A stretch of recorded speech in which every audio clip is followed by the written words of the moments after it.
Kelly and Steve, I've been tracking how parties utilize social media this election. So physical rallies, they may be back this GE, but parties are still going digital. Social media platforms, they continue to dominate, continuing the so-called internet election of 2020 when COVID-19 forced parties to pivot online. So Facebook, Instagram, they remain key platforms, while TikTok has become a new battleground. Let's take a look. So between the 15th of April and the 1st of May, that is when Parliament was dissolved, right until the last day of campaigning, the People's Action Party posted over 240 times on Facebook, slightly more than its 220 posts back in GE 2020.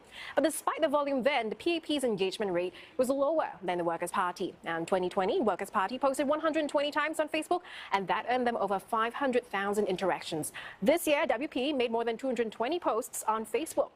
Now, as for Progress Singapore Party, the Singapore Democratic Party and Red Dot United, they continue to be active users of the platform, although they were posting at a much slower rate. Taking you over to Instagram, the PAP doubled its postings to more than 200 this election, from some 110 posts back in GE 2020, while the WP tripled its activity on the platform to some 130 posts from about 40 in GE 2020. But the SDP, now once the most active party on Instagram with some 130 posts back in 2020, has slowed some to about 70 posts this election.